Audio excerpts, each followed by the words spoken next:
अस्सलाम वालेकुम जी। सऊदी अरब रियाद मुकाबल हज रब मजीद माशाल्लाह जी। रमज़ान रात में काम करते हैं पे मुंडे माशाल्लाह चेक करो ऐसा हो रहा काम का। ठंड भी सही रही है बहादरी मुंडिया ने जोड़े लगे ने काम से। मैंने गड्डी च बैठन ठंड भी लगती है तो ये माशाल्लाह काम लगे ने। चेकआउट करो ऐसा काम हो रहा अज माशाल्लाह दूसरी दिहाड़ी है। हाँ चौधरी अब्दुल्ला सुना फिर एन मूँह करके दसा ठंड शंड तो नहीं लगती पई? हाँ ठंड लगती है क्यों विकास तेन भी लगती है? मैनू तो पई लगती है वाला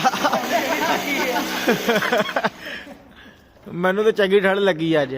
हाँ ठंड शंड तो नहीं लगती। हाँ जी सही है सियाने का खाना जी कम करते ठंड नहीं लगती।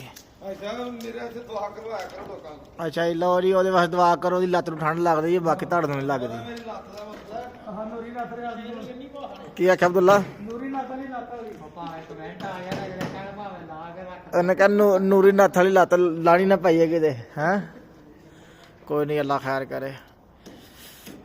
चलो जी दुआ करने कि भाई अल्लाह हर एक नूं कम दे। क्यों अब्दुल्ला जेड़े वेले बैठे ने अल्लाह रमजान सदके सारे रिज़्क देवे मेहनत करन।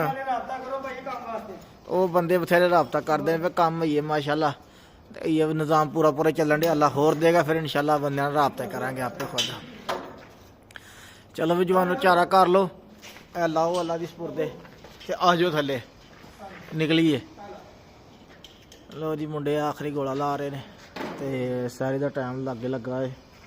तो अब्दुल्ला नट बोल्ट गरा जा गरे का कीस पिया गड्डी चो कड़ के लिया के इत्थे रखती अंदर। होर वेख लो जी कुछ है घटती वादी है। चलो अल्लाह खैर करे यानी कि बिल्डिंग अंदरों कंप्लीट होगी नट बोल्टा है। चलो कोई नहीं गल फिर ठीक हो गया।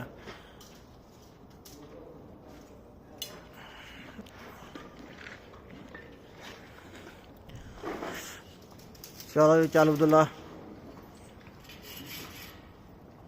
उम्मीद है अल्लाह के घर दी कि कल तुम लाई आओ बसेरे का।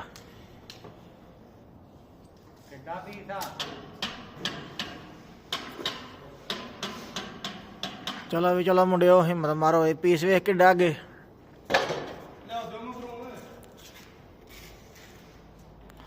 गरा जाया ना करी दर्ज बंद कर छड़ी सारी ये।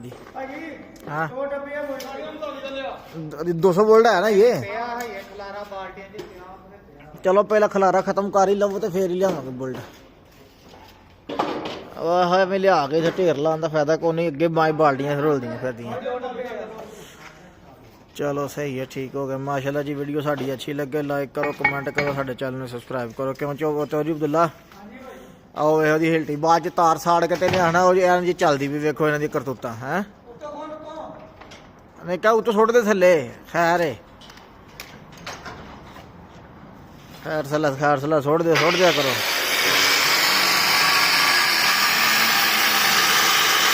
अब्दुल मजीद मोलम हजर मुकाबल हजर सऊदी अरबिया रियाद माशाल्लाह।